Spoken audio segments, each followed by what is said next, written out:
ұстаз платформасында комиссия мүшелері өздерінің шешімін шығару үшін және өтінішті қарастыру үшін ең алдымен ұстаз платформасына жеке ЭЦК арқылы кіру керек. Ол үшін ЭЦК арқылы кіру батырмасын басамыз. Жеке ЭЦК-ны таңдаймыз.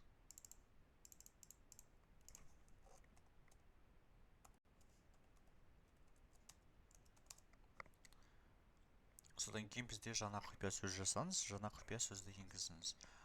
Бұл жерге жаңа функционал сіздер ECP-дан бөлек тағы да бір жаңа құпия сөз жасайсыздар. Ол құпия сөзді сосын ұмытып кетпеулеріңіз керек.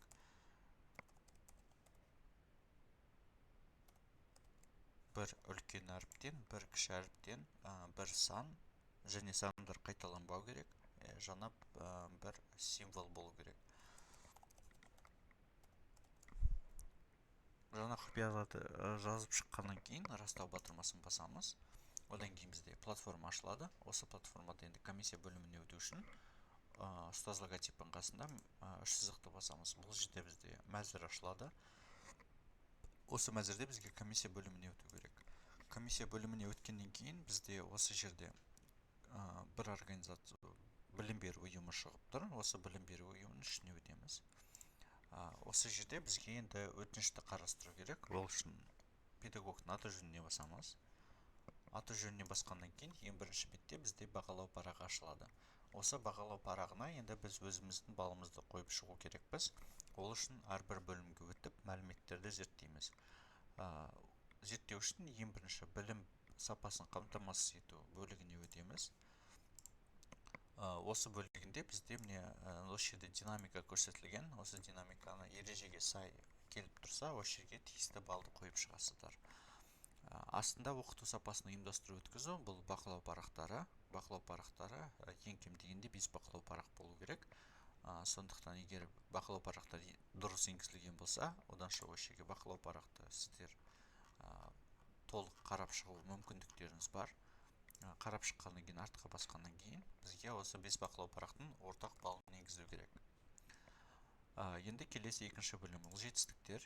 Жетістіктер бөлімінде бізде педагогтың оқушылардың байқауға қатысуы бар және педагогтың өзінің байқауға қатысуы бар. Бұл байқаулар оқу ағарту министрлігімен бекітілген болу керек, немесе білім беру басқармасымен бекітілген болу керек. Сол бекітілген тізімін тексеріп, бірақ жүктелген диплом, сертификат, грамотаны біз осы енгізілген мәліметтермен теңесті сәйкес келе ме екенін тексеру керек. Егер барлығы сәйкес келіп тұрса, ережеге сай 4 балл алу керек болса, одан 4 балл деп қоясыздар.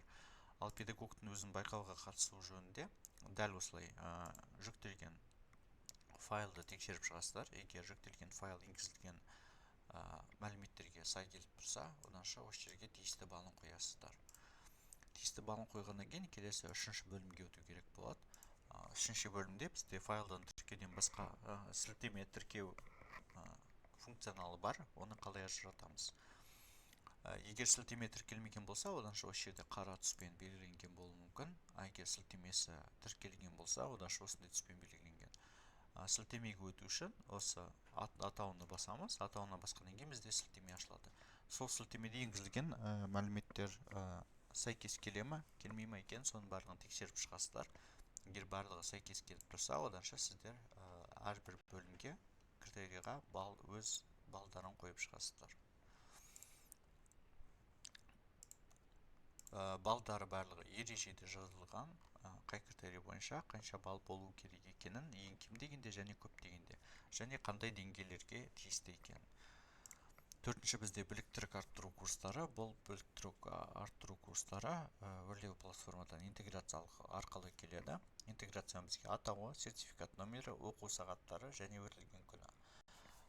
Осы курстар ережеге сай келіп тұрса және оқу ағарту министрлігімен бекітілген болса, одан тиісті балын қойып шығасыздар.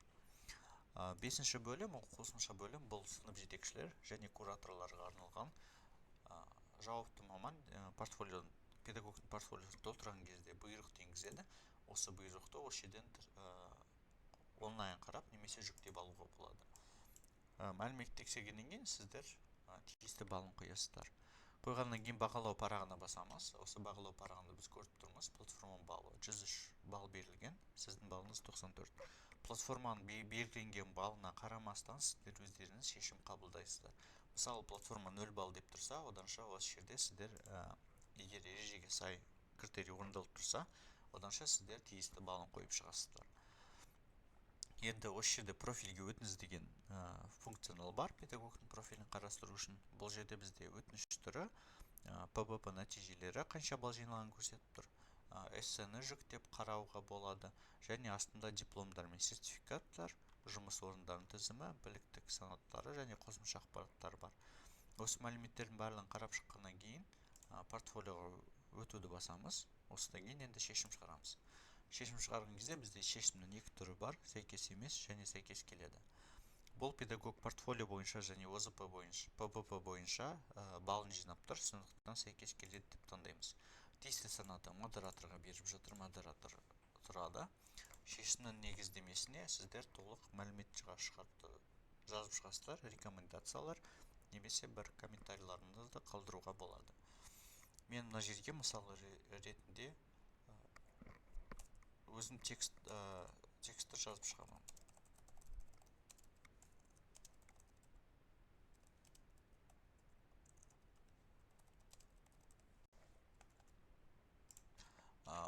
Негіздемен жазып шыққаннан кейін қол қойып жіберу батырмасын басамыз. Осыдан кейін жеке ЭЦК кілтпен растаймыз. Шешім сәтті жіберілді деп шығып тұр. Біздің шешіміміз тағайындау. Артқа басқан кезде біз көріп тұрмыз, бұл өтініш бойынша біздің шешіміміз тағайындау. Комиссия төрағасы ұстаз платформасында шешім шығару үшін жеке ЭЦК кілтімен платформаға кіреді.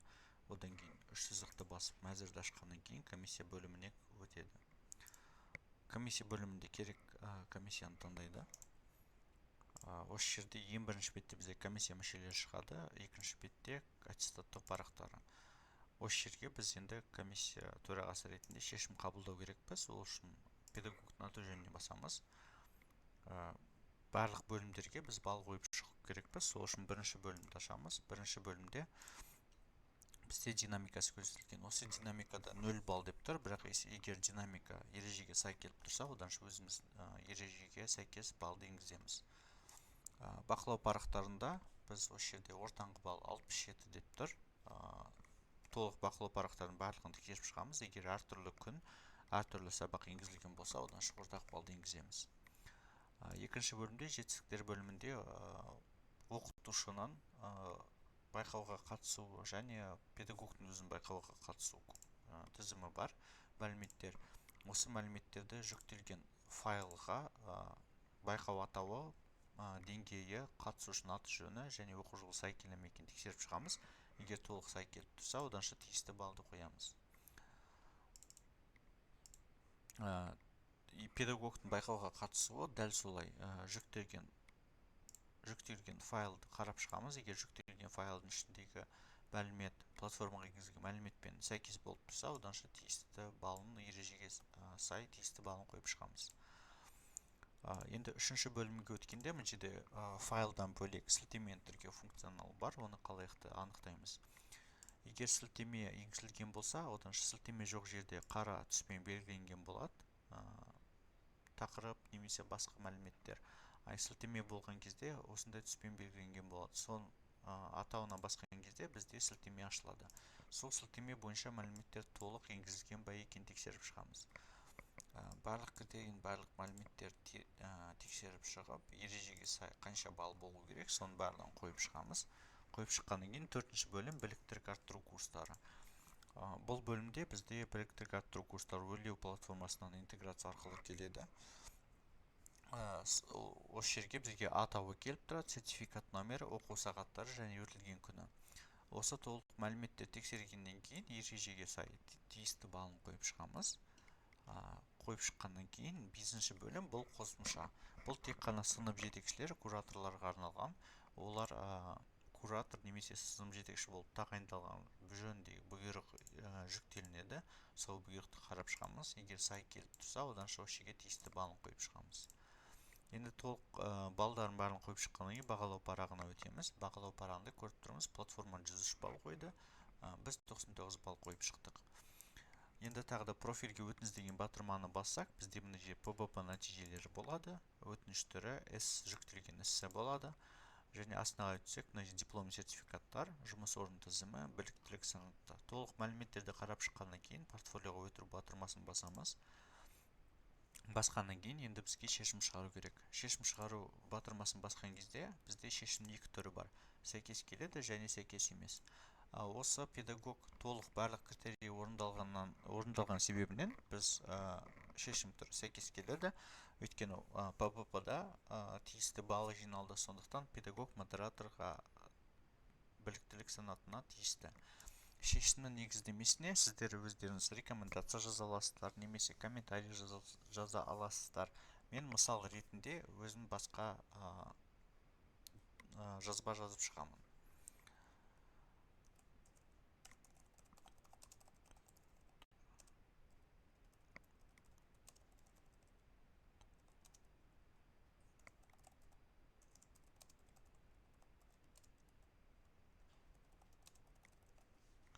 Толық негіздеме жазып шыққаннан кейін қол қойып жіберу батырмасын басып, жеке цықымен қол қоямыз.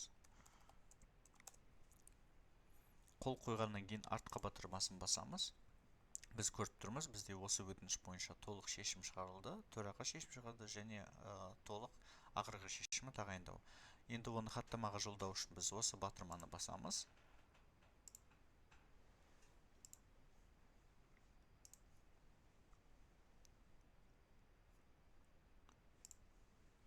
Бізге міне өтініш осы хаттамаға енгізілді. Енді осы хаттаманың статусы бізде аттестатталған өтініштерін күтуде дейді. Оған қол қою үшін бізге екінші күні кіріп, ең бірінші аттестаттау комиссия мүшелері, төрағасы қол қояды, сосын ақырында комиссия хатшысы қол қояды. Комиссия мүшесі ұстаз платформасында хаттаманы қол қою үшін мәзірді ашу керек. Мәзірде комиссия бөліміне өтеміз. Комиссия бөліміне кіргеннен кейін хаттама бөліміне өту керек. Осы хаттама бөлімінде осы хаттаманы қол қою керек. Статусы комиссия мүшелерінің қолдарын күтеді деп жазылып тұр. Осы хаттамаға басқан кезде ішінде бізде қол қою батырмасы болады. Соны басамыз. Басқаннан кейін жеке ЭЦХ кілтпен қол қоямыз. Қол қойғаннан кейін хаттамаға сәтті қол қойылды дейді. Енді біздің хаттамаға қол қою, шешім қабылдау толық функционалы аяқталды. Комиссия хатшысы ұстаз платформасында хаттамаға қол қою үшін, платформаға жеке ЭЦХ кілтпен кіреді. Одан кейін үш сызықты басқаннан кейін комиссия бөліміне өту керек. Комиссия бөлімінде керекті комиссияны таңдаймыз, хаттама бөліміне өтеміз. Одан кейін осы хаттаманың ішіне өтеміз. Ішіне өткен кезде бізде мына жерде хаттаманың үзінді көшірмеге қол қою батырмасы болады. Соны басқан кезде жеке ЭЦХ-мен қол қоямыз.